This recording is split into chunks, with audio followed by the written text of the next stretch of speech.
salue à tous et à toutes dans le nom glorieux de Jésus-Christ. Voilà, quelques mots de mon témoignage. Mon témoignage à moi n'est pas une référence, mais un grand privilège d'être ce que je suis ce soir par la grâce de Dieu et l'enfant de Dieu. Donc c'est vrai que j'avais une vie dans le monde comme des hommes parmi tant d'autres, mais moi j'ai choisi une vie facile, une vie dans la violence, dans le business, dans le magouille, dans une équipe qu'on était. Et puis on a fait les 4-5 coups, et j'aimais prendre l'argent facilement. Frères et sœurs, comme je vous ai dit, je suis obligé de vous parler de ce que j'étais, pour vous montrer la puissance d'un Dieu puissant. Ce Dieu qui a transformé ma vie, qui a changé mon cœur, où ma mère ne pouvait jamais me changer. Le Créateur a mis en moi une paix, une tranquillité. Et cela, c'est une grâce imméritée. Donc, comment je suis venu à Dieu, ça a été par un règlement de compte. Ils ont tué un ami à moi, à 50 mètres de ma maison. Alors, ce jour-là, j'étais bien sûr rempli de haine. J'avais qu'un esprit de vengeance. Je voulais, avec notre équipe, aller chercher les gens qui avaient abattu mon ami. Et en le regardant abattu avec une balle dans la tête et trop dans le thorax, alors j'avais que ça, c'était d'aller le venger. Mais alors mon frère, et je remercie Dieu que lui, mon frère de chair, qui lui était converti, il est venu et puis il m'a dit des paroles que maintenant je sais que ces paroles ne venaient pas de lui, mais c'était le Seigneur qui s'était servi de ces paroles, en lui disant, tu vois sa femme, elle est en train de pleurer, de s'arracher les cheveux, sa mère elle est par terre, elle se roule par terre en train d'acclamer son fils qui est mort, tu veux que ta mère pleure, tu veux que moi je pleure, tu veux que les autres hommes viennent et nous fassent du mal dans notre famille. Alors je me suis retourné vers lui et je lui ai dit, tu sais, maman n'a jamais pu changer mon cœur. Et ton Jésus, tu penses qu'il va me changer? Il me dit, mets-la à l'épreuve. Viens dans l'assemblée et tu verras comme sa puissance peut intervenir. C'est ce que j'ai fait. J'étais totalement désorienté. Et j'ai vu que je menais une vie, que j'étais dans le danger, parce que j'aurais pu tuer, me faire tuer, ou bien me prendre 20 ans de prison. Alors, j'étais dans cette assemblée à Cavaillon, je me suis assis, et les cantiques étaient merveilleux, la parole de Dieu elle était vraiment formidable, mais je suis parti rebelle, encore dans le monde, et je faisais encore ce qu'il ne fallait pas faire. Et puis je cherchais des enveloppes, des endroits. Et puis alors, en 2 fois que je suis venu dans l'assemblée, il n'y avait rien. Mais j'ai compris, par la suite, que je venais, mon cœur n'était pas brisé, il n'était pas sincère. Je venais à contre-cœur. Donc je lui dis, Seigneur, si maintenant tu touches mon cœur, si tu transformes ma vie, si vraiment tu es un Dieu puissant, alors tu me bénis. Que le Saint-Esprit vienne à moi, montre-moi ta puissance. Alors je m'étais assis, et derrière moi, il y avait une voix. C'était une prophétie, bien sûr, aujourd'hui je le sais. Cette sœur s'est levée, elle a dit comme cela, lève-toi et loue l'Éternel ton Dieu. Lève-toi et loue l'Éternel ton Dieu. Alors j'ai senti une présence en moi, une chaleur qui me montait d'abord jusqu'à haut. J'ai eu ce parler en langue, j'ai eu le baptême du Saint-Esprit instantanément. Dieu m'a transformé, a totalement changé en l'instant même, que je ne comprenais pas ce qui m'arrivait. Et l'ancien Tchétché est venu vers moi, il m'a pris, il m'a fait comprendre ce qui m'arrivait. Et tout doucement, je suis parti dehors, j'avais pris une Marlboro Light, ça fait 12 ans de cela, frères et sœurs. J'ai pris cette cigarette, excusez-moi, avec tout le respect que je vous dois, j'ai failli la vomir. Et ça fait 12 ans que je ne fume plus. Ça fait 12 ans que je ne vais plus en boîte. Ça fait 12 ans que je ne mens plus, par la grâce de Dieu. Ça fait 12 ans que je persévère avec la puissance de Dieu. Pas avec ma puissance à moi, je n'arriverai pas. Mais avec lui, oui, avec son appui. Il m'a transformé, il m'a changé totalement. Aujourd'hui, je vois différemment. Aujourd'hui, mes yeux sont ouverts. Avant, j'étais aveuglé dans le monde. Et je vais conclure, parce que mon témoignage serait à l'infini. Mais écoutez bien cela, frères et sœurs. J'étais dans tout dans le monde. Le monde est beau. Le monde, c'est une lumière qui attire. Mais vanité, c'est la vanité poursuite du vent. J'ai trouvé mieux que le monde. La paix, la joie, la tranquillité. Mes enfants grandissent. Je mange tranquillement. J'ai le mon dos dans le mur. Aujourd'hui, je peux regarder, j'ai la conscience tranquille, je marche avec Jésus. Que Dieu vous bénisse à tous. Dieu soit béni. Je suis heureux de pouvoir témoigner et de dire ce que le Seigneur a fait dans ma vie. C'est toujours un privilège pour moi de pouvoir partager ce que je suis aujourd'hui par la grâce de Dieu. Moi, j'étais tout le contraire de ce que le frère a témoigné. Moi, j'étais au contraire, j'étais quelqu'un qui était respectable chez moi. J'étais quelqu'un qui ne me droguait pas, j'étais quelqu'un qui n'était pas un voyou. J'étais tout le contraire, j'étais quelqu'un qui m'occupait de chez moi, qui m'occupait de mon foyer, de ma compagne, de mes enfants, de ma famille. Et par rapport à ma vie, au milieu de ma famille, au milieu de mes anciens, j'avais pris une place qui était respectable. Parce que j'étais un témoignage au milieu des miens. Parce qu'autour de ma famille, il n'y avait que des voyous, il n'y avait que des drogués. Et moi, au milieu d'eux, les gens me prenaient comme exemple. Les anciens me disaient, mais pourquoi tu ne fais pas comme Miguel? Pourquoi tu ne travailles pas comme lui et tu vis comme lui? Regarde comment il est tranquille. Et un jour, je suis allé à une réunion. Et j'ai écouté le message de l'Évangile. Le Saint-Esprit m'avait repris et j'avais été convaincu que j'étais un pécheur. J'avais compris que l'Évangile était la vérité et que sans Dieu, j'étais perdu. Mais par rapport à ma façon de vivre, le diable était là et me souffletait à l'oreille, mais toi tu n'as pas besoin de l'évangile, Miguel, toi tu ne fais rien de mal. Regarde, toi tu n'es pas un drogué, toi tu sors pas, tu bois pas, tu te bats pas, tu te disputes pas. Je ne me suis jamais disputé avec personne, j'ai jamais eu une bagarre chez moi. Et j'ai fait ma vie. J'ai fait ma vie pendant quelques temps, une dizaine d'années à peu près. Et j'ai voyagé un peu partout parce que j'étais un chineur. Et je me suis retrouvé à 14 000 km de chez moi. J'étais au bout du monde, j'étais au Mexique. Et là-bas, je suis resté 3 ans. Et je chinais, je travaillais, je gagnais bien ma vie. On vivait comme des milliardaires. Et un jour, on a eu un problème là-bas avec la police mexicaine. Et j'avais toute ma famille avec moi. Et on était recherchés. Parce qu'on nous accusait de choses qui n'étaient pas vraies. Mais moi, en connaissant ce pays, j'avais plus peur de la justice que des voyous là-bas.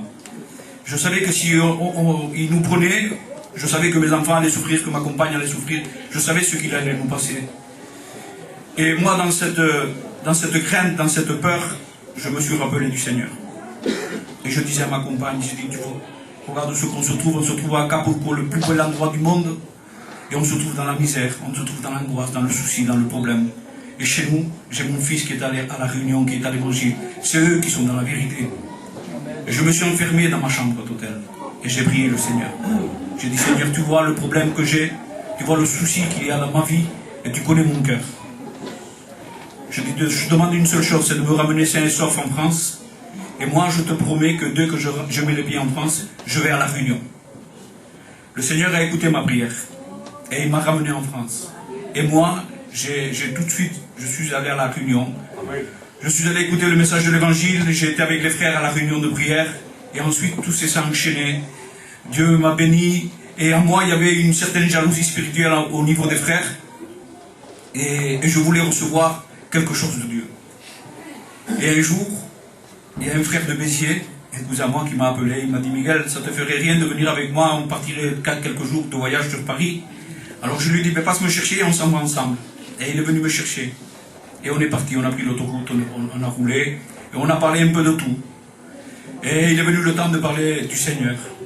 Et je me suis confessé à mon cousin. Je lui ai dit, tu vois Antonio, j'ai besoin de Dieu, je veux donner ma vie à Dieu. J'ai décidé de donner ma vie à Dieu parce que je sais que c'est la vérité. Et j'ai dit, je ne sais pas, je cherche Dieu, mais je sens qu'en moi, il y a quelque chose qui m'empêche la bénédiction de Dieu. Et mon cousin me connaissait. Et il a posé sa main sur mon épaule, il m'a dit, Miguel, je veux te dire quelque chose, mais ne le prends pas à mal. Il me dit, enlève ce que tu as sur toi. Moi, sur moi, je possédais une mèche de cheveux qui appartenait à ma mère. Et ma mère, ça faisait à l'époque 12 ans ou 11 ans qu'elle était décédée. Et on est arrivé sur Paris, on a pris la chambre d'hôtel, et la première chose que j'ai fait, je suis rentré dans la douche, j'ai arraché la mèche de cheveux et je l'ai brûlée. Et dès que je suis sorti en pleurant de la douche. Mon cousin avait compris ce qui s'était passé. Il ne m'a pas dit un mot, la seule chose qu'il m'a dit, Miguel, tu veux compris? Alors il s'est mis à genoux dans le bord de son lit, et moi je me suis mis à genoux au bord du mien, et il a commencé à prier. Et il est venu le moment où moi je devais prier. Et dès que j'ai ouvert la bouche, Seigneur, Dieu m'a béni, j'ai été baptisé du Saint-Esprit, j'avais rencontré Jésus. Le Seigneur m'a sauvé dans son amour. Aujourd'hui, je suis heureux en vérité. Je ne sais pas comment vous l'expliquer parce que je n'ai pas les mots pour vous l'expliquer ce que je vis. Mais c'est une grâce de Dieu dans ma vie. Mon foyer est là, est béni, mes enfants sont bénis. Ma famille s'approche de Dieu. Amen. Et je sais que voilà, ce que je fais aujourd'hui, c'est que j'attends que le Seigneur vienne me chercher. Que ce soit d'une façon, que je meure aujourd'hui ou que j'assiste à l'enlèvement de l'Église, pour moi, le plus grand cadeau, c'est la promesse qu'il m'a faite. que je le verrai un de ces jours dans le ciel. Que Dieu vous bénisse. Mais on a parfois du mal à réaliser, mais pourquoi il a voulu le faire. Nous est arrivé quelque chose d'exceptionnel. Quelque chose que l'humanité ne s'attendait pas. Mais Dieu l'avait décidé comme ça. Mes amis, c'est incroyable parce que sur la terre, il y a des hommes exceptionnels. Il faut le reconnaître. Il y a des hommes qui sont admirables. Ils sont tellement grands, tellement importants, que beaucoup de gens les envient même. Et font tout pour les imiter. Et leur rêve, c'est de leur ressembler. Mais un jour, il y a 2000 ans de cela, le Fils de Dieu est venu. Alors là, on ne peut pas s'imaginer la personne qui est venue. Ce n'est pas n'importe qui, il est appelé l'empreinte de la personne de Dieu, le reflet de sa gloire. Il est dit que toute la plénitude de Dieu habitait en lui.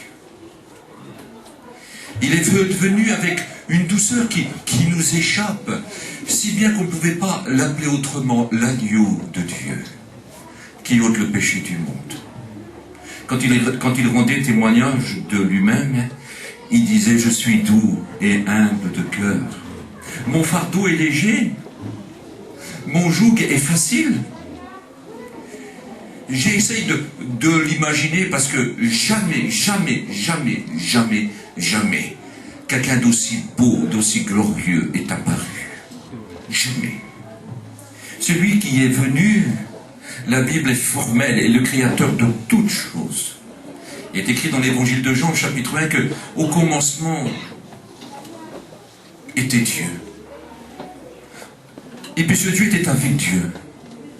C'était Dieu avec Dieu. C'était Dieu le Père avec Dieu le Fils. Et puis quand Dieu rend témoignage de son Fils, il dit « Je l'ai depuis toujours ». Il n'a ni commencement. Il n'a jamais eu un commencement. Il est pour toujours aussi. Quand Dieu lui parle, il lui dit Dieu. Quand Dieu lui parle, il lui dit Seigneur. Il y a la grandeur de Dieu, la beauté de Dieu, toute la gloire de Dieu émane de lui.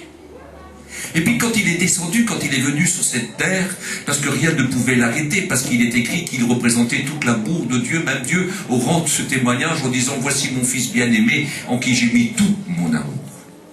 Il est venu bien sûr avec toute cette grande puissance, la puissance de Dieu. Il pouvait tout faire. Rien ne pouvait l'arrêter. Il pouvait multiplier le repas d'un orphelin en aussi grand nombre, le multiplier si fort, si grand, qu'il pouvait nourrir 5000 hommes sans compter les femmes et les enfants, et il aurait pu nourrir toute la terre. Et il marchait sur l'eau. L'eau, quand elle le voyait, se soumettait aussitôt à lui. Quand il disait à l'eau, calme-toi, que tes flots s'arrêtent. Et aussitôt l'eau se calmait. Puis il marchait sur l'eau. L'eau reconnaissait son Créateur. Et puis l'eau avait de la révérence pour lui, de respect pour lui, et une obéissance totale. Et puis quand le grand vent, le vent terrible, le vent impétueux, quand il se levait, quand le maître lui disait « calme-toi », le vent se calmait aussitôt. Le vent obéissait à son maître. Il pouvait marcher sur l'eau et faire marcher sur l'eau qui il voulait. Un jour, il a appelé l'apôtre Pierre. Et puis, ce n'était pas un grand homme à cette époque-là. Loin de là. C'était un grand peureux qui avait peur du vent et de l'eau. Quand l'eau était trop déchaînée, ou quand le vent soufflait trop fort. Mais quand le maître dit « Viens avec moi », il est sorti puis il a marché sur l'eau. C'est exceptionnel. C'est-à-dire qu'avec lui, c'est vrai, comme il est écrit, avec Dieu on fera des exploits. Et moi je dis, on ne fera pas, moi je dis avec Dieu on fait des exploits. Quand on est avec Dieu on fait des exploits. C'était bon avant ça. Avant qu'il arrive, c'était prophétisé qu'avec lui on ferait des exploits. Mais aujourd'hui, avec lui on fait des exploits. En 36 ans, j'ai vu des exploits. J'ai vu des choses exceptionnelles se réaliser. Avant que le Seigneur me guérisse, et j'étais à l'hôpital, et puis pendant 2 mois, j'étais fort malade. Et j'étais riche à 2000 francs. Et pendant 2 mois, elle a pris de l'argent. Et on a mangé, on a bu. Et il manquait de rien. Et au bout de 2 mois, quand j'étais complètement guéri, il y avait 2000 francs dans l'armoire. C'est mon Dieu. Avec Dieu, on fait des exploits. Tout est possible à Dieu. Est-ce que vous avez conscience ce soir que tout est possible à Dieu? Parce que si vous croyez dans une religion, vous perdez votre temps. Ici, ce n'est pas une religion. Je ne prêche pas un clocher, je ne prêche pas une église, ni une réunion, je ne prêche pas un curé, je ne prêche pas un pasteur, je prêche Jésus-Christ. Le Christ vivant, le sauveur de tous les hommes, qui peut sauver parfaitement tous ceux qui s'approchent de lui. C'est lui que je prêche. Celui dont Dieu a revêtu de toute la force, de toute la force, car il lui a donné le pouvoir dans le ciel, tout le pouvoir du ciel, et tout le pouvoir sur la terre. Et il dit qu'il a le nom le plus grand qu'il puisse y avoir, parce que Dieu l'a souverainement élevé. La Bible dit qu'en son nom, tout ce qu'il y a dans le ciel, sur la terre, sur la mer, en dessous, tout ploie les genoux et reconnaissent que lui, Jésus, a été établi par Dieu son Père, Seigneur de gloire. Il est exceptionnel. Il est exceptionnel. Et puis j'essaie de le voir, parce que plus merveilleux que lui, ça n'a jamais existé. Il n'y a jamais paru plus beau, plus merveilleux que lui. Un jour, on a demandé à Neil Armstrong, ce grand astronaute qui a été sur la Lune en 1969 avec 2 de ses copains. C'était 3 chrétiens. On peut être chrétien et ne pas être bête, non? Les gens pensent que les chrétiens, c'est tout des dingues. C'est pas vrai? Là, c'était 3 chrétiens. Des astronautes, des hommes instruits, Et les voici tous les 3 sur la Lune. Et puis sur la Lune, la première des choses qu'ils ont fait, c'était de prendre la Sainte Seine ensemble. Ils ont pris le pain et le vin. Et puis ils ont loué Dieu. Et puis ils sont revenus sur la terre et les années ont passé. Et puis Neil Armstrong, qui était le commandant de bord, est devenu un pasteur. Et puis il est missionnaire, puis il va dans le monde entier. Vous pouvez l'inviter un jour, on ne sait jamais, hein. Si vous trouvez son téléphone, je suis persuadé qu'il viendrait. Et on lui a dit, mais écoutez, ça doit être exceptionnel de marcher sur la Lune. Quand même, le premier homme qui a marché sur la Lune, parce que c'est lui le premier qui est descendu de cette navette. Et on lui a dit, mais ça doit être exceptionnel. Vous êtes le premier homme qui a marché sur la Lune. Et oh, je fais que contempler la création de Dieu, Amen. Sans plus. Ce qui est merveilleux, c'est qu'un jour Dieu a marché sur la terre. Et ça, c'est important. Ça, c'est au-dessus de tout. Un jour, Dieu a marché sur la terre. Et pourquoi qu'il ait marché sur la terre? Ben, il a marché tout simplement sur la terre parce que l'humanité a besoin de lui. Amen. Dieu a envoyé son Fils avec tout son amour. Il dit, tout l'amour de mon Fils est en lui. Il veut dire, tout mon amour est en lui. Je l'ai mis dans mon Fils. Écoutez-le. J'essaie de comprendre, Jésus n'a pas encore prêché, Jésus est venu et il est au baptême. Parce qu'il veut s'identifier à tous les hommes. Puis il faut que tous les hommes reviennent à Dieu d'un cœur sincère. Alors il se met en tête de file. Il veut représenter tous les hommes. Comme Adam a représenté l'image de l'homme pécheur, décadent, la chute de l'humanité. Jésus veut montrer l'image de l'homme qui aime Dieu, qui cherche Dieu et qui est béni et relevé par Dieu. Et le voici dans les eaux du baptême. Il n'a pas encore prêché, mais Dieu commence à prêcher. C'est lui le premier de tous les prêcheurs. C'est lui qui prêchera la grâce en tout premier lieu.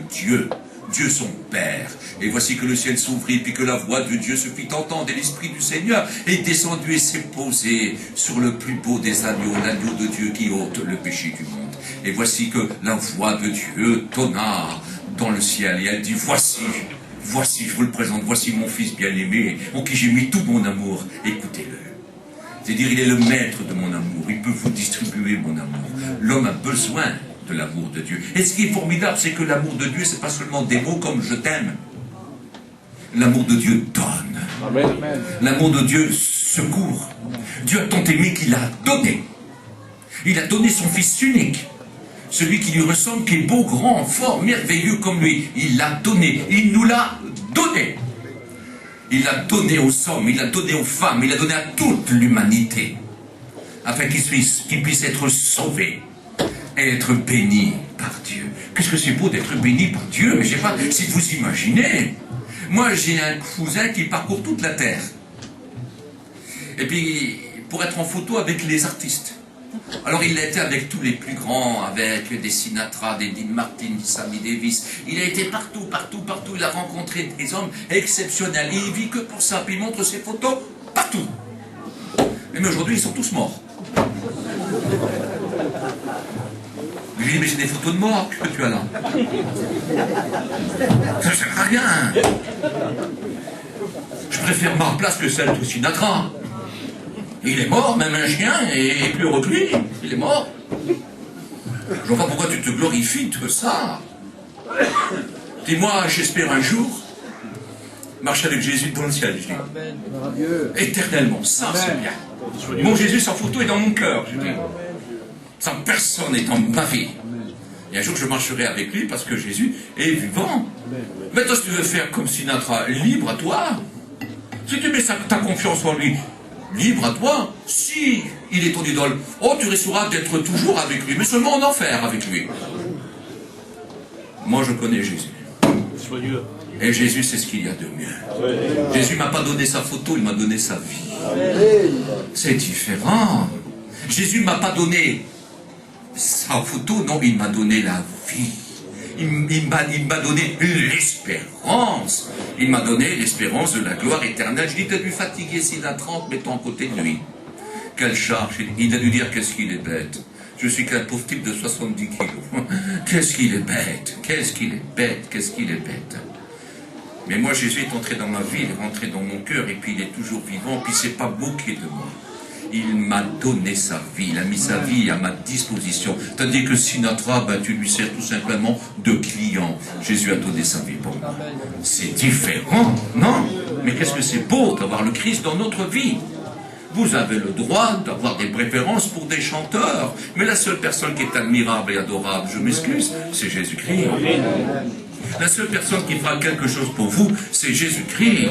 Demandez un autographe à un artiste qui est fort coté. Vous le dérangez. Ah, quand il n'est pas coté, c'est comme ceux qui se présentent aux élections politiques, là. Hein. Alors, ils sont gentils avec tout le monde, ils serrent la main à tout le monde, mais autrement, ils vous envoient les gardes du corps, hein, quand ils sont bien établis. Ils vous servent de vous. Je ne sais pas servi de moi. Je n'ai rien à lui offrir. Il m'a tout donné. Et c'est ce qu'il veut te donner. Il veut tout te donner. Parce que Dieu t'aime. Et il veut te donner ce qu'il te manque. Je rencontre tous les jours des gens malheureux.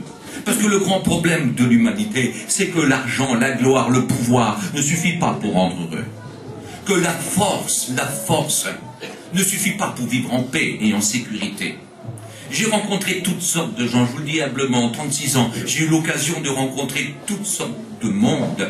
J'ai eu l'occasion d'être invité et j'ai vu des gens que le monde appelle importants.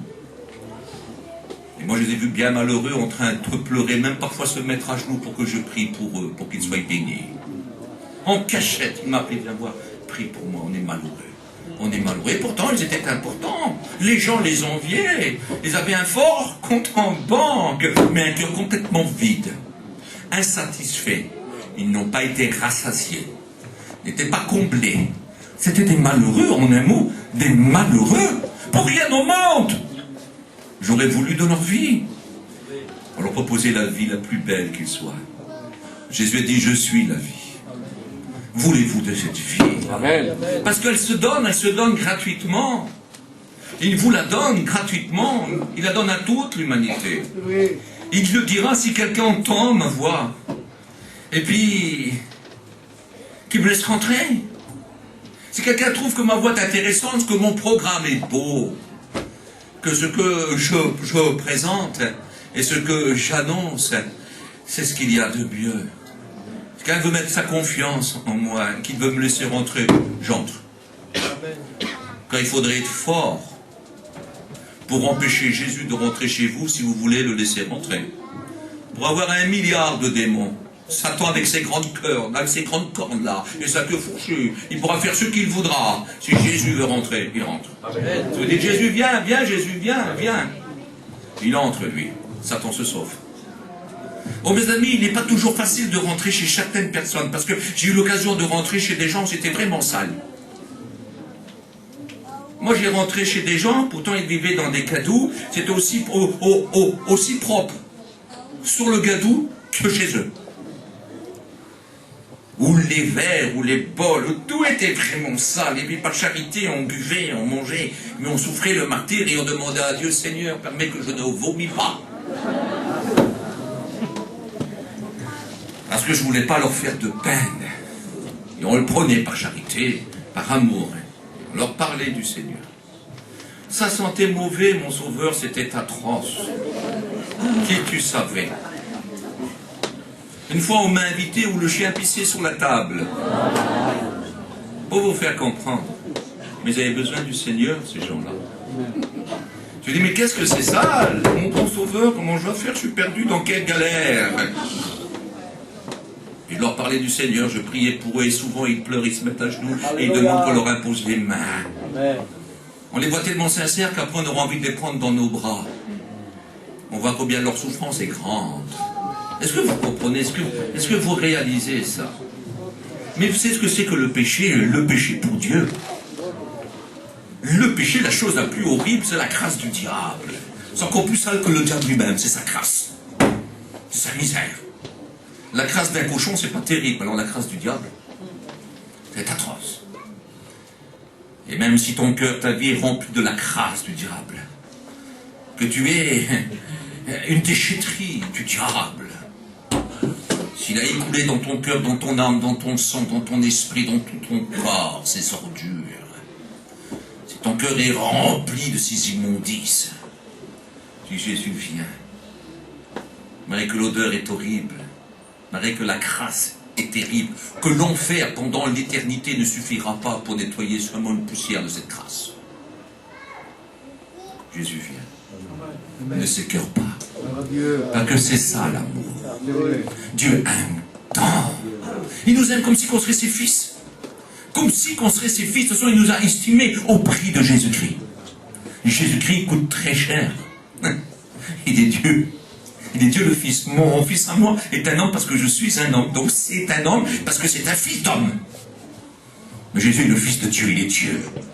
Il est Dieu comme Dieu. Il nous a estimés à ce prix-là. Au prix divin. Souvenez-vous ce qui est écrit dans la première épître de Pierre, chapitre 1, verset 18. Ce n'est pas par de l'or ni de l'argent que vous avez été rachetés de la vaine manière de vivre que vous avez hérité de vos pères, mais par le sang précieux de Jésus-Christ.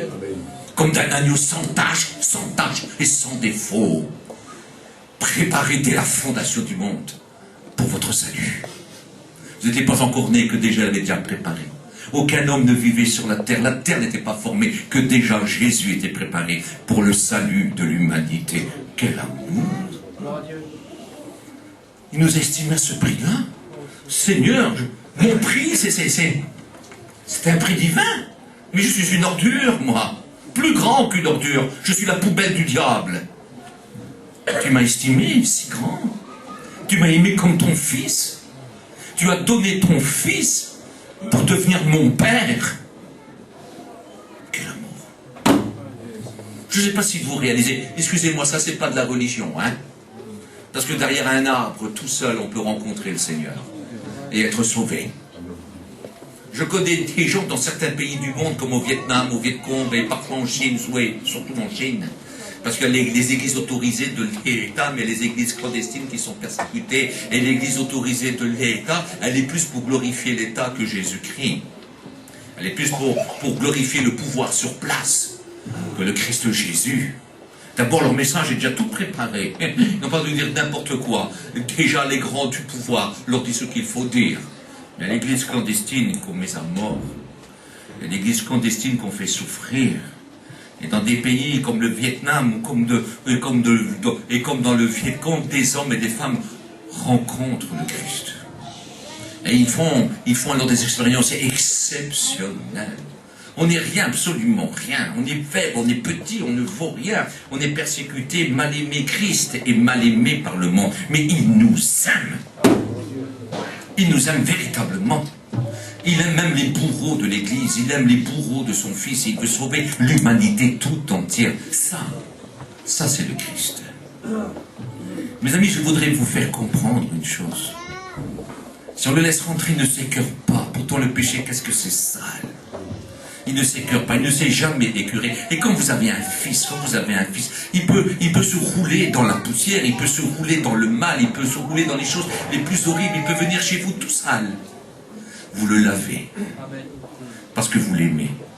Vous allez le faire rentrer, vous allez donner votre peignoir, vous allez donner une serviette, vous allez donner votre linge. Vous allez tout donner, parce que c'est votre fils et vous l'aimez. Et c'est de cette manière que Dieu nous aime. Il veut que nous soyons ses fils. Vous êtes appelés ce soir à devenir ses fils. Ça, mes amis, ce n'est pas de la religion. C'est Jésus-Christ avec nous. En échange, il vous demande de la foi. Et puis j'avais marqué quelques petites notes parce que je me suis dit que parmi nous, il y a certainement des gens, même s'ils ne sont pas encore convertis, mais ce n'est pas la première fois qu'ils prient quand même. Je ne peux pas croire un seul instant que ceux qui sont venus ce soir n'ont pas une certaine foi en lui. Et je ne veux pas croire que ceux qui sont venus ce soir n'ont pas de l'amour pour lui. Je crois de tout mon cœur que vous l'aimez. Mais je sais que certains ne profitent pas encore de son amour à lui. Parce qu'il faut le rencontrer. On peut aimer quelqu'un sans le connaître. Il faut faire nos rencontres avec lui. Et je suis persuadé que certains chrétiens, comme certains convertis, enfin qui ne sont pas encore chrétiens, je suis persuadé que ça vous arrive souvent de demander, mais que vous n'avez pas encore de reçu. Oh, des amis, pourquoi qu'il leur dit que personne ne le sache? Parce que le jour n'était pas encore venu que le monde entier le sache. Il fallait qu'il meure sur le bois de la croix. Il fallait que son sang coule. Il fallait que sa vie s'en va. Il fallait qu'il meure 3 jours. Ce n'était pas encore le moment. Il fallait qu'il continue son ministère. Il fallait qu'il annonce l'évangile partout et qu'il fait des miracles et des prodiges. Il ne voulait pas que les gens le fassent roi tout de suite. Parce qu'il mérite d'être roi. Mais avant d'être le roi de gloire, il fallait qu'il soit l'agneau immolé, le Messie souffrant, celui qui secourait par ses douleurs. Il fallait d'abord qu'il soit appelé l'homme de douleur, habitué à la souffrance. Ce que je voudrais vous dire tout simplement ce soir, que la persévérance dans la foi et dans la prière n'est pas quelque chose de vain. Je sais que quelques-uns d'entre vous pourraient dire depuis que je demande et que je ne l'ai pas reçu, je voudrais ce soir le recevoir. Et vous avez bien raison. Peut-être même que certains diraient, oh moi tu sais j'ai arrêté de demander parce que ça fait tellement longtemps que je demande. Je voudrais tellement être béni et je n'ai pas encore été béni. Je n'ai pas reçu encore la bénédiction que je désire. Oh j'aimerais vous dire, Jésus est à Capernaum. La Bible dit qu'il quitta Nazareth pour habiter Capernaum. Et il demeura là, auprès de la mer. C'était son endroit. Bien sûr qu'il partait, il revenait, il faisait tout Israël, mais c'était son endroit. Là, c'était chez lui. Il avait aussi une maison à Nazareth, là où il y avait sa mère et ses frères, où il avait grandi. Jésus était même capable de construire une maison, parce que c'était un charpentier jusqu'à l'âge de 30 ans. Il était capable de faire une maison complète, parce que les charpentiers à cette époque-là, c'était des bâtisseurs de maisons. Il en était capable. Quand le Christ dit « j'ai pas un lieu où reposer ma tête, je n'ai pas une pierre comme tête d'oreiller », cela voulait dire que pour sa mission, il ne regardait à rien du tout. Il était prêt à dormir dehors, il était prêt à tout, à oublier tout ce qu'il possédait, tous les privilèges qu'il aurait pu avoir pour exercer son ministère, pour sauver l'humanité. Et le voici à Capernaum, il fait des miracles et des prodiges comme ce n'est pas possible. Constamment. Et puis il semblerait qu'il y a 2 aveugles là, il n'a fait aucun cas d'eux. Et cela ne les a pas guéris. Alors ils sont embêtés, ces 2 aveugles là. Ils sont embêtés, mais ils insistent encore. Ils ne comprennent pas trop bien pourquoi il ne les a pas encore guéris, mais ils ne peuvent pas penser un seul instant qu'il ne va pas le faire. Alors ils continuent à crier, et puis Jésus s'en va. Mais eux le suivent. Oh, certainement que les gens qui l'ont amené, les amis qui l'ont emmené, devaient... non, je veux continuer, non, il va nous guérir. Je le sais, c'est Jésus. Jésus le fait toujours, Nous voulons persévérer, nous voulons croire, continuer à croire. Et puis ils vont le faire, ils vont suivre Jésus. Et Jésus va arriver jusqu'à la maison. Et arrivé à la maison, il se retourne, il va simplement leur dire un mot. Croyez-vous que je puisse le faire? Amen. Je dis oui, bien sûr, oui, Seigneur. Alors une chose incroyable s'est passée. Oh mes amis, il dit un mot et la chose s'accomplit. Mais ils ont tellement été persévérants. Ils ont tellement été bons, ils ont tellement eu de la foi, ils ne se sont pas désespérés, ils n'ont fait aucun reproche, ils n'ont pas crié, ils n'ont pas trouvé à redire, ils n'y ont trouvé aucun défaut. De toute façon, il n'en a pas. Ils ont continué à croire, à croire, à croire. Ils vont dire, David, Jésus, fils de David, aie pitié de nous. Cela veut dire, on ne vaut rien, on ne mérite rien. C'est ta grâce qu'on veut, c'est ton pardon. Tu dois venir à notre aide. Seigneur, guéris-nous, c'est pas grave. Ils ne se sont pas fait, vous savez, comme des patrons, comme des conquérants. Devant lui, on ne peut pas venir de cette façon-là. On doit venir avec son cœur, avec de la foi, de l'humiliation, avec de la repentance pour nos fautes, et sachant que tout ce qu'il fait, on ne le mérite pas, mais il nous le donne parce qu'il nous aime. Et ça, c'est important. Croyez-vous que je puisse faire cela? Oui, alors il va les toucher. Oh, le Créateur, la main du Créateur. Mes amis, j'aurais voulu être aveugle pour connaître ça. Je vous dis humblement, j'aurais voulu être aveugle pour connaître ça. Sentir la main du Seigneur sur mes yeux. Me créer des yeux. Et voici que le Créateur, parce que les aveugles qui le sont de naissance, voici que le Créateur va leur donner des yeux. Quand leurs yeux vont s'ouvrir, la première des choses qu'ils vont voir, c'est le Maître. Oh, bien souvent, tu n'as pas été exaucé parce que la première chose que tu aurais vue, ce n'aurait pas été le Maître. Certains demandent, mes amis, simplement pour être heureux, mais pas pour le connaître, pas pour le regarder, pas pour le contempler, pas pour l'admirer, pas pour l'adorer. Et dans ces conditions-là, on ne peut pas être béni. Peut-être que ça fait longtemps que tu demandes, mais tu n'es pas béni parce que ce n'est pas une réelle rencontre que tu veux. C'est un secours, c'est une aide. Il n'est pas dépanneur. Il est Dieu. Est-ce que vous comprenez? Il est Dieu. Peut-être tu rates jamais une mission, et puis quand un homme, soi-disant important, on ne voit pas où sont les importants, soi-disant important vient, et tu voudrais toujours qu'il prie pour toi. Et tu n'as jamais, parce que tu ne comprends pas que Dieu veut être Dieu dans ta vie. Qui veut être Dieu? Jésus, fils de David, aie pitié de nous. Ça veut dire ce que ça veut dire. Le fils de David devait être le roi éternel dont le trône ne s'arrête jamais, dont le trône n'a pas de fin. Fils de David, c'est l'autorité suprême, c'est l'autorité éternelle. La Bible dit, un fils nous est né, un sauveur nous est donné. On l'appellera l'admirable, le conseiller, le Dieu tout-puissant, le Père éternel, le prince de la paix. La domination repose sur ses épaules, et Dieu appelle de l'accroissement pour son empire.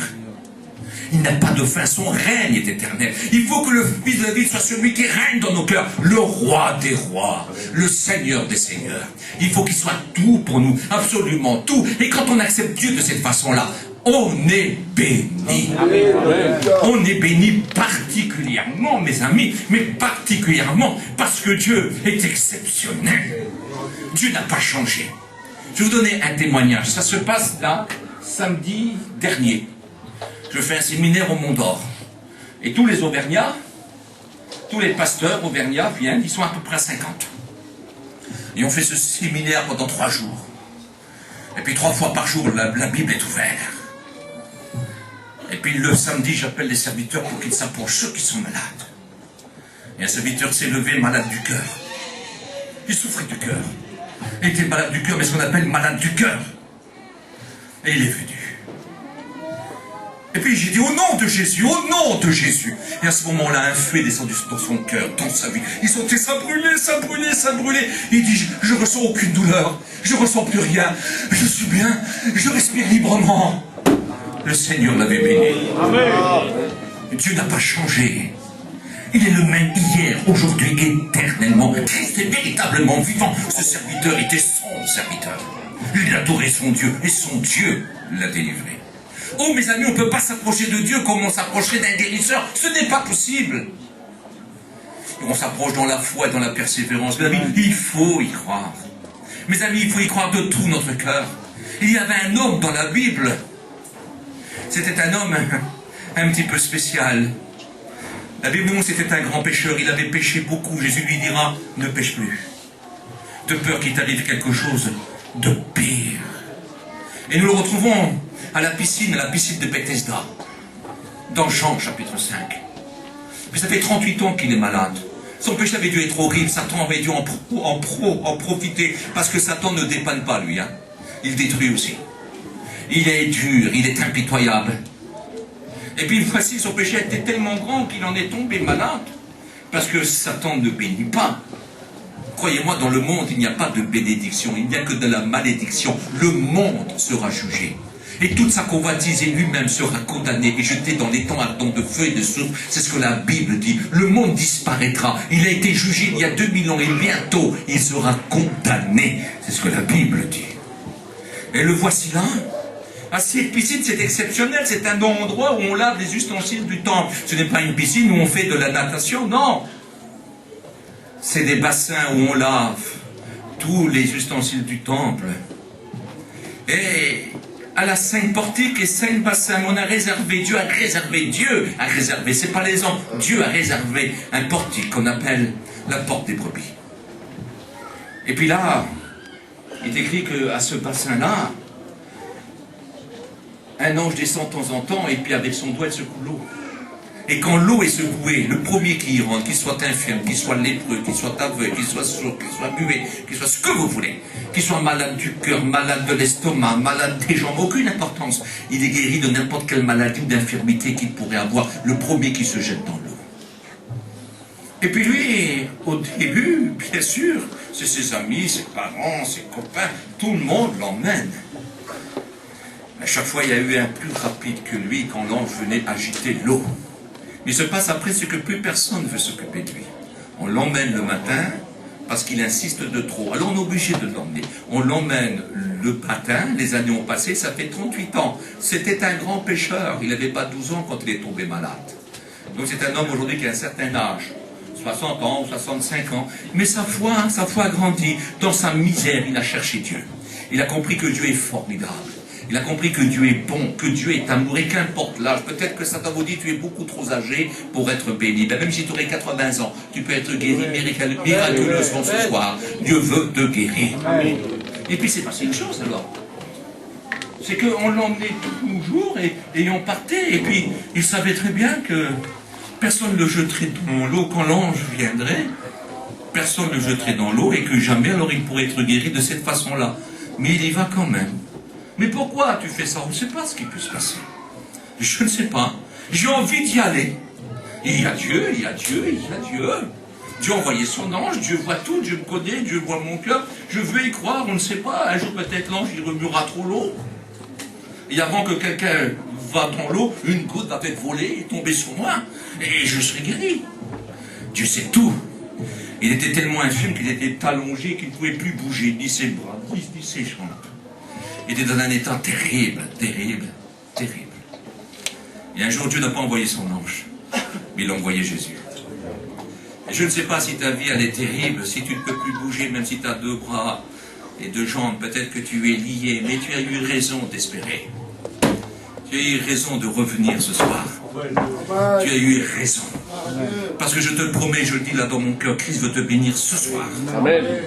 Dieu, c'est pas un ange qui l'envoie, c'est Jésus-Christ. Et Christ est là, et voici un jour Jésus. Viens! Oh, je ne sais pas la prière de cet homme, depuis 38 ans, je n'en sais rien, mais certainement, Seigneur, je te demande pardon, je suis un pécheur, je suis un misérable, j'ai tellement fait du mal. Oh, Seigneur, je te demande pardon, Seigneur, je te demande pardon. Bénis-moi, secours-moi, secours-moi, secours-moi. Il voulait voir pendant ces 38 ans les manifestations divines, ces guérisons, ces miracles. Il voulait voir, il a eu de la vie de Dieu maintenant qui l'intéressait. Voici que Jésus vient. Et Jésus va directement vers lui. Il me dit, veux-tu être guéri? C'est exceptionnel. Dieu avait entendu la prière et il avait envoyé son fils. N'oubliez pas que je disais, tout ce que je dis, c'est mon Père qui le dit. Tout ce que je fais, c'est mon Père qui le fait. C'est toujours le Père qui l'a envoyé. Il était toujours soumis à son Père. Et tout ce que Dieu lui demandait de faire. Il dit, veux-tu être guéri? Il dit, oui, je le voudrais bien, mais tu sais, moi, je n'ai personne, je n'ai personne, je n'ai personne, je n'ai personne. Et quand l'ange vient, remuer l'eau, moi, je n'ai personne pour me jeter dedans. Et il y a toujours quelqu'un qui descend avec moi. Seigneur, je n'ai personne, je n'ai personne, je n'ai personne. Mais Dieu connaissait sa prière. Oh Seigneur, il n'y aura que pas grâce. Parce qu'avec ma force et mes moyens, je ne pourrai pas être béni. Il me faudra la grâce. Et Dieu lui envoie la grâce. Il est écrit, car la grâce de salut pour tous les hommes a été manifestée. Et voici que Jésus est apparu. Mes amis, mais quelle beauté pour cet homme-là de voir Jésus. Il devait se sentir sale parce que c'était un grand pécheur. Mais il ne connaissait pas Jésus, il ne savait pas qui il était. Oh, bien sûr que la renommée de Jésus devait être grande, mais il ne l'avait jamais vu de ses yeux. Il va dire, Seigneur, je n'ai personne. Et Jésus va lui dire, écoute, lève-toi, lève-toi, quand on y marche, t'es guéri. Ah Seigneur, mais quel bonheur! Vous avez dit, qu'est-ce que c'est beau la persévérance. Qu'est-ce que c'est beau la foi. Ensuite, il le rencontrera plus tard. Et Jésus va se faire connaître à lui. Il saura qu'il est vraiment lui, le sauveur du monde. Il va lui dire, écoute, mon vieux, ne pêche plus.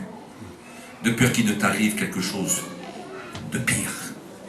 Il y a certains gens, et je peux le dire maintenant, je laisse parler mon cœur, certains baptisés même, hein, certains baptisés qui n'ont pas été bénis, parce que quand ils ont demandé, ce n'a jamais été pour glorifier le Seigneur, mais pour eux-mêmes. Et quand c'est pour nous-mêmes, quand ce n'est pas pour servir le Maître, ce n'est pas pour une vie comblée, une vie entièrement donnée au Maître, on ne peut pas être béni. On ne peut pas être guéri. Je vais dire, écoute, je te guéris, mais c'est pour me servir. Je te bénis, mais c'est pour que tu ne pêches plus. De peur qu'il ne t'arrive quelque chose de pire. Et le pire, c'est quoi? Le pire, c'est l'enfer. Le pire, c'est l'enfer. Oh mes amis, on ne peut pas venir ici simplement pour être dépanné, recevoir un service du Maître. On doit venir ici pour se repentir. On doit venir ici pour se convertir. Et quand on se convertit, alors on est guéri. Il est prêt à nous guérir et à changer notre vie. Quand il dit je ne veux plus que tu pêches, et qu'il te rendra capable de ne plus pécher. Il changera toute ta vie si nous la mettons à sa disposition. Parce que la véritable conversion, c'est quoi? La conversion, c'est se tourner vers Dieu, pour regarder Dieu, pour attendre ses ordres, pour le suivre et pour faire sa volonté. La véritable conversion, ça sert à adorer Dieu et en faire notre tout. Et dans cette soirée, le Seigneur est prêt à tout te donner et à tout offrir. Il est ici présent dans ce lieu pour te bénir particulièrement. Mais ce qu'il attend de toi, c'est une conversion totale. Une conversion totale. Une repentance totale. Elle me dit, repens-toi. Car le royaume des cieux s'est approché. Ce soir, le royaume des cieux s'est approché. Si tu y entres, c'est par la conversion qu'on peut y rentrer. Si tu y rentres, tu seras béni. J'étais malade. Il m'a guéri. Oh, mes amis, dans la plupart des missions où j'ai eu la grâce d'y aller, j'ai vu des gens guéris. Écoutez-moi, je ne rends pas témoignage de moi-même, mais des gens pourraient vous le dire. Dieu est exceptionnel. Savez-vous que le Christ est ici ce soir? Est-ce que vous savez que le Christ est ici? Tout est possible. Ça, je demanderai tout à l'heure aux malades de se lever et on va prier pour eux. Je crois véritablement à la guérison. Mais avant de prier pour les malades, moi ce que je voudrais, c'est que des hommes et des femmes se convertissent. Demande pardon, Seigneur. Moi je voudrais que des chrétiens rétrogrades reviennent à Dieu. Je voudrais que des chrétiens impatients mettent leur foi en Dieu. Et continuent de croire. Même si jusqu'alors il ne vous a pas encore répondu, mes amis, il n'a pas dit qu'il vous répondra jamais. Même si jusqu'alors il ne vous a pas encore donné, il n'a pas dit qu'il ne vous donnera pas. Est-ce que vous réalisez ça? Et même si ton cœur est encore triste, même si tu n'as pas encore consolé, pourquoi je ne le dis pas, mais je l'ai au fond de mon cœur. Même si tu n'as pas encore été consolé, même si tu te sens triste et découragé, il n'a pas dit qu'il te consolera jamais. Il veut te consoler. Il veut te venir en aide. Écoute, il n'y a pas d'autre sortie. Et il n'y a pas d'autre porte. Il n'y a pas d'autre issue. Il n'y a pas d'autre endroit. Il n'y a pas d'autre refuge. Il n'y a pas d'autre asile. Il n'y a pas d'autre forteresse pour te protéger. Je ne sais pas pourquoi je dis ça, mais je le dis. Si Dieu apprécie les voies d'un homme, écoute-moi bien. Il dispose même favorablement son ennemi à son égard. Il est possible que parmi nous, quelqu'un a un ennemi et il ne vit pas tranquille. Réfugie-toi dans le Seigneur. Il te gardera de ton ennemi. C'est une promesse de Dieu. Est-ce que tu le crois ce soir? Amen, amen. Je te demande de te tourner vers lui, de te convertir tout simplement. Je sais que Dieu t'a parlé et ce soir il attend une réponse. Il peut te délivrer de ton ennemi si tu te convertis, si tu viens à lui. Mais si tu ne te convertiras pas, il ne pourra rien faire et tu seras à la merci de ton ennemi. Mais ce soir, il veut te garder, te protéger, changer toute ta vie. Est-ce que tu le désires ça? Est-ce que tu le veux? Oh mes amis, dans les messages et des paroles de Dieu profondes qui parlent au cœur. Je sais que le Seigneur parle à ton cœur en ce moment. Tu dois te tourner vers lui avant qu'il ne soit trop tard. Car il viendra un jour où ça peut être trop tard. Mais ce soir, si tu veux, tu peux te tourner vers lui pour être béni. Amen. Amen. Gloire à Dieu. Alors on va s'arrêter là. Et on va prier ensemble. Je vais lier toute puissance mauvaise qui voudrait te garder captif. Je veux lier toute pensée mauvaise qui voudrait te garder captif. Seigneur, c'est dans le nom de Jésus Seigneur, que je proclame en cet instant la liberté. Seigneur, je veux nier toute mauvaise pensée, Seigneur, et toute opposition. Te demande de bénir abondamment ces hommes et ces femmes qui sont au milieu de nous. Seigneur, de délivrer totalement. Seigneur, dans le nom de Jésus-Christ, à toi revient toute la gloire. Amen. Amen. Gloire à Dieu. Il est possible que parmi nous, il y a des gens qui sont malheureux, énormément malheureux. On peut avoir 20 ans et être malheureux. On peut avoir 16 ans et être malheureux. Moi, j'avais 20 ans et j'étais malheureux. Moi, la mort ne me faisait pas peur, je la voulais. Ma vie n'était pas terrible, c'était pas la vie que je voulais. À 22 ans, je me suis marié, elle était belle, elle avait 65, 55 kilos, elle était brune, avec des beaux yeux, des belles dents, un corps de rêve. Et j'étais pas content quand même. Aujourd'hui, elle fait 100 kilos et je suis heureux. Mais j'étais pas content quand même. Je m'enfermais des 2 jours, des 3 jours, sans manger, sans boire, dans le noir. J'étais malheureux. Ma vie ne valait rien. Mais à 22 ans, 3 mois après mon mariage, j'ai rencontré Jésus. Et il a changé toute ma vie. Ça fait 36 ans. Sauveur, 36 ans. Un festin. J'ai 58 ans. Mes amis, je suis en meilleure santé quand même 2 ans. Le Seigneur fait des choses exceptionnelles. Il fait ce qu'il veut. J'ai pris une prise de sang il n'y a pas longtemps. À 30 ans, j'avais de la triglycéride. J'avais tout. J'ai 58 ans. Ma vie est un festin. Je mange, je ne manque de rien, je suis heureux, formidable. Le cœur, il ne bat même pas 60 coups minutes, je n'ai pas de cholestérol, je n'ai pas de triglycérides. De la tête aux pieds, je suis neuf. Il bénit. C'est pas de ma faute, excusez-moi. Il bénit. La Bible dit que nous sommes créés de trois matières, d'esprit, d'âme et de corps. Et comme un jour je suis venu faire le maître, et puis je suis venu tout entier, l'esprit, l'âme et le corps.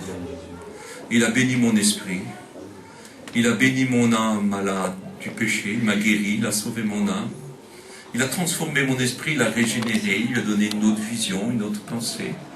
Et puis quand j'entre dans sa présence, mon corps aussi est béni. Parce que le corps de Jésus a été frappé de toutes sortes de douleurs, de toutes sortes de coups, de blessures de la tête aux pieds. C'était pour guérir mon corps. Quand j'entre chez mon père, imaginez, vous avez des petits-enfants, hein? Alors moi j'ai des petits-enfants aussi.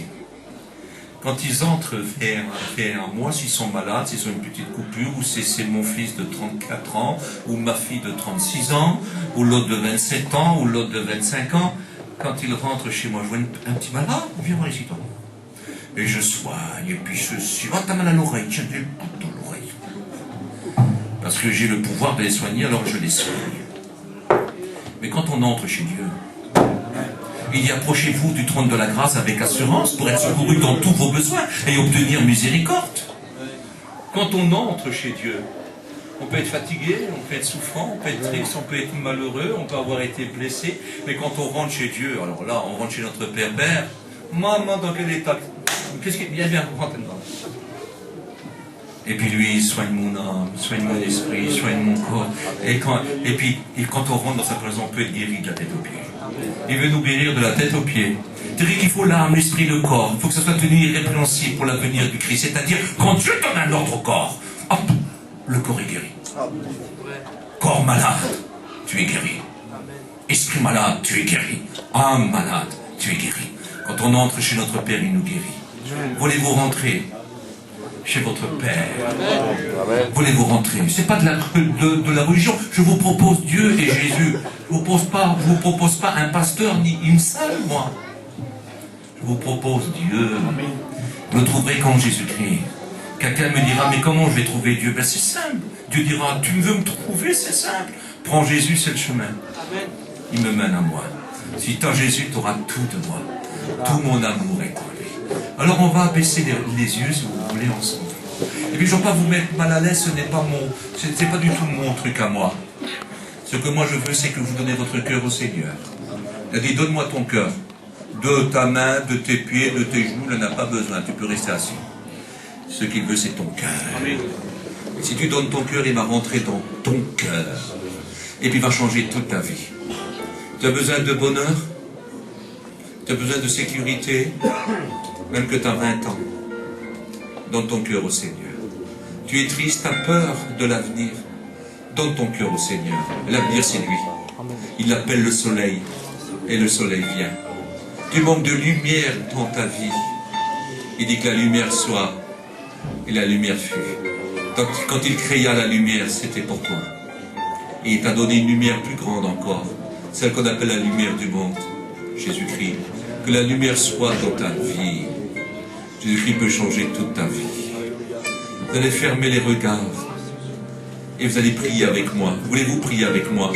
Je voudrais apprendre à prier ceux qui voudraient se donner à Dieu, au revenir à Dieu. Dites tout simplement, oh Dieu, je crois en toi. Je crois dans ta parole. Je sais que Jésus est ton Fils. Je sais que tu l'as donné, mourant pour moi sur le bois de la croix, pour mes fautes et ma misère. Mais tu l'as ressuscité plein de gloire, afin qu'il puisse changer ma vie, enlever ma misère et ma souffrance. Tu peux me libérer de la puissance du péché, parce que tu as crucifié mon péché sur ta croix, sur ton corps. Tu as vaincu mes fautes pour toujours. Tu es ressuscité plein de gloire, le péché vaincu. Seigneur, bénis-moi ce soir. Accepte-moi avec tous mes défauts. Je compte sur toi pour changer ma vie. J'ai toujours déplu à Dieu, mais ce soir, Seigneur, tu peux faire que je puisse plaire à Dieu. Car je veux plaire à Dieu. Je veux faire plaisir à Dieu. Je m'engage à l'aimer, à le servir. Jésus, bénis-moi. Amen. Si tu l'as fait d'un cœur sincère, tu es sauvé. Satan n'a plus de pouvoir sur toi. Amen. Gloire à Dieu. Je vais prier pour les malades parce que moi j'y crois dans la guérison. Ah oui. Jésus a marché sur la terre, mes amis. Jésus a marché sur la terre. Il a marché sur la terre afin de porter nos maladies, de prendre nos infirmités, de enlever nos douleurs. Jésus a marché sur la terre. Jésus est le chef de la terre. Il a pris Golgotha, c'est pour lui. Satan ne peut plus régner. C'est lui le patron de Golgotha. Il est au centre de la terre et regarde tous les hommes et veut sauver tous les hommes. Dans tous ceux qui viennent à moi, je le sauverai. Je demanderai aux malades de se lever à votre place, là où vous êtes. Et si vous ne pouvez pas vous lever, levez simplement votre main. Ceux qui peuvent se lèvent. Ceux qui ne peuvent pas rester assis, lèvent simplement leurs mains. Et Jésus les voit. Alors on va faire la prière de la foi parce que moi j'y crois. Je le dis devant Dieu sans manière et sans chichi, je crois en Dieu. Je sais que Jésus est vivant et la volonté du Maître c'est que tu sois guéri. Jésus les guérissait tous parce que c'était la volonté de Dieu. Et Dieu veut encore guérir ce soir. Il le désire. On prie ensemble. Seigneur notre Père, merci d'avoir donné Jésus. Merci Seigneur que dans ces meurtrissures nous sommes guéris. Tu as voulu, Seigneur, notre Dieu qui souffre de la tête aux pieds, Seigneur, qu'il ait des blessures, des meurtrissures, Seigneur, afin que nous soyons guéris de la tête aux pieds. Seigneur, qu'il soit guéri ce soir. Dans le nom de Jésus. Dans le nom de Jésus. Dans le nom de Jésus. Mes amis, c'est de la part de Jésus que tu es guéri, que Dieu te guérit de la part de Jésus. Parce que Jésus a déposé au pied de son Père ta guérison. Que Dieu te bénisse. Amen.